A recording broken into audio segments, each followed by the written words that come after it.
Alors salut à toi mon cher ami, sois le bienvenu dans une nouvelle vidéo où aujourd'hui je vais te parler de quelque chose de fondamental là aussi, il n'y a que des choses fondamentales si tu veux ici, et je vais te dire une chose, une très bonne chose qui est très importante à comprendre concernant la réussite. Et si tu veux aujourd'hui, qu'est-ce qui fait partie de la réussite? C'est ta résistance au risque, ton degré de résistance au risque. Qu'est-ce que ça veut dire concrètement? C'est un truc vraiment dont je voulais te parler, j'ai plusieurs fois commencé à faire cette vidéo, puis un coup j'ai eu un problème de batterie, un coup un problème de caméra, un coup un problème d'enregistreur qui avait plus de piles. À chaque fois ça avait coupé au mauvais moment. Et donc si tu veux, cette vidéo elle est très importante dans le sens où je voulais te sensibiliser sur quelque chose de fondamental concernant ta réussite et pourquoi il y a certaines personnes qui avancent beaucoup mieux que d'autres. Si tu veux, j'ai envie de te prendre un exemple concret qui est très important. Tu prends deux personnes qui commencent au même moment avec les mêmes moyens. Eh bien, entre les deux personnes, il va y avoir des résultats complètement différents. Pourquoi ça? Tout simplement parce qu'il y a des personnes qui sont prêtes à prendre beaucoup plus de risques que d'autres. Et donc, je vais te donner un témoignage là de la sœur d'un de mes meilleurs amis qui, si tu veux, a fait une marque de veste, une marque de veste très qualitative et qui a été contactée par vente privée. Et donc, pourquoi je te parle de ça? Parce qu'il faut comprendre un petit peu comment fonctionne vente privée pour justement arriver à intégrer comment tu réagis face à la prise de risque. Alors, vente privée, si tu veux, eh bien, il te propose de de donner de la visibilité à tes produits à plusieurs millions de personnes pendant une durée de temps limitée. Mais comment ça se passe concrètement? Donc déjà, c'est vente privée qui va choisir les produits, c'est pas toi qui vas les démarcher, ça va être très difficile de les démarcher pour vendre tes produits, il faut qu'ils aient certaines affinités avec les produits que tu vends, et si par grande chance tu as la responsable des achats, alors la responsable des achats, je vais t'en parler parce que c'est important de le comprendre, qui d'un coup a flashé sur tes produits, qu'est-ce qui va se passer? Bonjour, allô, ici vente privée, nous sommes intéressés par vos produits, nous voudrions faire une vente avec vous. Alors là, tu es super content. Tu t'imagines que exposer tes produits à des millions de personnes, il n'y a rien de mieux. En revanche, c'est là où ça commence à se gâter. Qu'est-ce qui se passe? Eh bien, il faut savoir que vente privée n'a aucun stock et ne t'achète aucun stock. C'est-à-dire qu'à partir du moment où tu t'engages à vouloir faire une vente chez eux, tu dois t'engager à fournir tout le stock qu'ils te demandent, à savoir, avant la vente, tu dois immobiliser toute une partie de ton stock qui aura été choisi par une personne responsable de vente privée. Et c'est là où ça se gâte. Parce que si tu veux, je vais te prendre un exemple simple pour comprendre facilement. Supposons que ton coût d'achat du produit soit de 20 euros. Et donc, en général, vente privée, alors là, ce sont des vestes, tu vas commencer à proposer, on va dire, allez, tu fais une première vente, c'est un test. Donc là, en l'occurrence, je crois que c'était 10 modèles différents. Donc 10 modèles différents en 4 tailles. S, M, L, XL. Ça fait 40. Et donc, si tu veux, 40 modèles et on t'en demande au minimum 500 de chaque. 40 fois 500, ça fait 20 000. 20 000 fois 20, eh bien, ça fait 400 000 euros, mon cher ami, d'immobilisation. Donc là, si tu veux, tu commences à clignoter. Tu te dis, oulala, et comment je fais si ça se vend pas bien? Parce que oui, c'est un risque. C'est pas parce que tu passes sur vente privée que forcément, là aussi, c'est une chance exacte. Donc là, tu vas commencer un petit peu à négocier, à lui dire, attendez, moi, j'ai jamais fait de vente. Alors, il faudrait réduire un petit peu les quantités. Donc, c'est ce qui s'est passé. Mais globalement, elle a dû mobiliser 200 000 euros de stock. Donc, si tu n'es pas costaud et si tu as peur, eh bien, tu ne le fais pas la vente. Surtout qu'en plus de ça, la personne de vente privée te dire qu'elle est persuadée que les produits vont bien se vendre et qu'il faudrait en complément créer une collection spéciale pour eux sous la marque pour justement développer encore plus l'activité.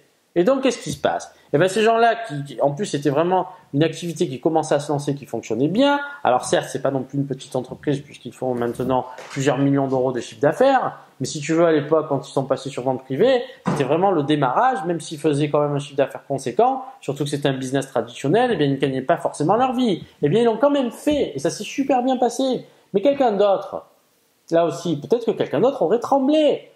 Donc, j'ai envie de te dire une chose, c'est pour ça qu'il faut que tu comprennes vraiment, il y a beaucoup de gens, surtout en France, qui sont jaloux de la réussite des autres. Mais j'ai envie de leur poser une question à ces gens-là qui jalousent un petit peu la réussite. Qu'est-ce que vous avez fait concrètement pour essayer justement de vous dépasser et justement de ne pas avoir peur d'oser des choses que certaines personnes n'auraient jamais fait. Je te prends l'exemple de l'employé, j'ai rien contre les employés, si vraiment tu es heureux dans ton travail, eh bien il faut que tu continues dans ton travail.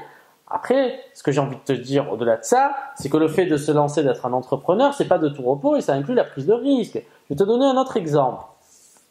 C'est bien de toujours illustrer, c'est plus simple à comprendre. J'ai encore une fois l'ex-petit ami d'un très bon ami à moi. Ouais, j'ai plein d'amis, je suis content.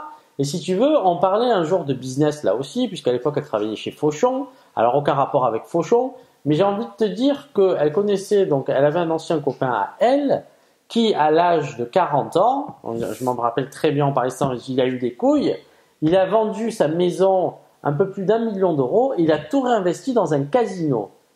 Voilà. Alors toi, si tu veux aujourd'hui, si tu es propriétaire, je sais pas, bon moi actuellement, je paye mon crédit, hein, un peu comme tout le monde, et donc si tu veux, eh bien peut-être que si je me séparais de mon bien, eh bien je récupérerais un peu plus d'argent et je pourrais le réinvestir pour développer beaucoup plus mon activité. C'est-à-dire que là aussi, si tu es vendeur Amazon, eh bien tu t'imagines bien que si tu fais un stock, tu rentres 100 000 euros de stock ou tu rentres 5 000 euros de stock, ton potentiel de développement, a priori si tu fais bien les choses, après si tu crois juste que c'est acheter qui te fait réussir, arrête tout. Mais en revanche, si tu fais bien les choses, eh bien forcément ton potentiel de développement il va être beaucoup plus important. Donc qu'est-ce que tu es prêt à faire là aussi? Est-ce que quand tu gagnes ton argent, eh bien tu commences à te dire allez boum, je vais me faire plaisir, ou alors tout l'argent que tu as récolté, tu le réinvestis et tu le réinvestis et tu le réinvestis et tu te sers parce que oui, il y a des gens si tu veux aujourd'hui te disent qu'ils peuvent pas lancer leur activité. Mais j'ai envie de te dire une chose, si par exemple demain tu as une voiture, hein, aujourd'hui la plupart des gens ont une voiture. Bon, eh bien si tu as ta voiture, est-ce que tu serais prêt à la mettre en vente pour justement pouvoir commencer à développer ton activité en ligne? Est-ce que tu serais prêt à faire ce genre de choses? Est-ce que tu serais prêt à aller voir par exemple Sofinco et demander une petite réservation de 2 ou 3 000 euros pour justement essayer de tenter quelque chose? Bon, eh bien il y a des gens qui réussissent pas mais ils font rien concrètement. Donc tu as des mecs, ils ont pris beaucoup de risques dans leur vie et donc après ils ont réussi et on te dit putain, il a de la chance, celui-là, il a réussi, hein. Mais il a réussi, mais il s'est battu, mon cher ami. Il a pris des risques, il a sacrifié un petit peu, il a mis un petit peu certaines choses de sa vie de côté. Et si tu veux, là, on parle souvent de psychologie, mais c'est vraiment tout ce qui se passe dans la tête qui cautionne aussi ta réussite. Est-ce que tu es prêt vraiment à prendre tous les risques, à te dépasser pour arriver justement à ton but ultime qui est vraiment celui que tu te fixes, tes propres limites. Là aussi, quelles limites te fixes-tu? Donc si tu veux, j'ai envie de te dire qu'au-delà du fait qu'il faille les bonnes informations, il n'y a que toi qui peux réussir. Il n'y a pas de recette miracle. Il n'y a pas de recette miracle. La seule recette miracle qui fonctionne, c'est quelqu'un qui sait se mettre au travail de façon consciencieuse, persistante, et qui en plus de ça, sait prendre des risques et qui repousse toujours ses limites. C'est ça la personne qui réussit et qui n'a pas peur de tout perdre et de recommencer. Parce que là aussi, oui, parfois tu peux tout perdre. Ce n'est pas une science exacte, mais dans tous les domaines c'est pareil. Tu peux même perdre la vie. Donc aujourd'hui, on te donne ces battements de cœur qui font que tu peux t'actionner rapidement. Ne perds pas ton temps à regarder des séries télévisées. Si tu veux, tu as bien mieux à faire. Ne perds pas ton temps à lire les actualités, à savoir que bientôt il va sortir l'iPhone 8. On s'en fout. Tu seras au courant. Je veux dire, tout l'argent que tu as aujourd'hui, investis-le dans ta formation, parce que ça c'est très important là aussi. Tu as des mecs, ah putain, ils vendent une formation payante, moi j'ai pas... Oh, mais arrêtez de croire que tout est gratuit, tu fais un business. Est-ce que tu préfères mettre 6 mois à comprendre quelque chose qu'on pourrait te dire parce que tu payes une somme d'argent et dont tu pourras avoir l'information dans l'heure qui suit? Bon, je sais pas, mais si tu fais le calcul, si tu sais un petit peu calculer, eh bien s'il te faut en moyenne 2-3 000 euros pour vivre par mois, allez, on va dire 2 000 euros par mois pour vivre. Si tu mets 6 mois pour trouver la solution à tes problèmes, tu as dépensé 12 000 euros. Alors, est-ce qu'il vaut pas mieux payer 300 ou 400 euros dans une formation où on te donne la bonne information? Bon, là aussi, investis sur toi, n'aie pas peur. Moi, des formations, j'en ai fait des tonnes, mon cher ami. Et alors? Ouais, ça coûte de l'argent. À côté de ça, tu vas pas t'acheter les derniers habits, les dernières doudounes Canada Goose. Là, je sais pas si tu connais, mais c'est des trucs un peu, voilà, qui coûtent 700-800 euros la doudoune. Je préfère le mettre dans une bonne formation. Ou dans du matériel pour te faire des vidéos, c'est quelque chose de concret. Là aussi, tu vois, j'ai envie de te dire aujourd'hui que la réussite, elle est souvent facteur de la personne et de ce qui se passe dans ta tête. Voilà, c'est un petit peu le message que je voulais te faire passer aujourd'hui. Donc, n'aie pas peur, fonce, il y a toujours une prise de risque dans ce que tu fais. Tu connais toi quelque chose qui est complètement linéaire comme ça, là, si tu veux, mais même le fait de prendre ta voiture et de te rendre en vacances, c'est dangereux. Prendre l'avion, ben, il y a toujours un risque et pourtant les gens ils le prennent l'avion. Alors on te dit que c'est quelque chose de super fiable. Mais si malheureusement ça tombe sur toi, eh bien là aussi, donc n'attends pas si tu veux le moment parfait. Il n'existe pas le moment parfait, c'est maintenant. Ça c'est plutôt la vidéo aujourd'hui motivation. Je veux que tu aies la niaque pour avancer. Voilà. Allez, je te dis à très bientôt pour une nouvelle vidéo. J'espère que tu comprends mon message. Hein. Allez, au boulot. Ils sont sympas quand même, mais bon, il faut qu'ils se motivent un petit peu. Hein. Allez, on coupe tout.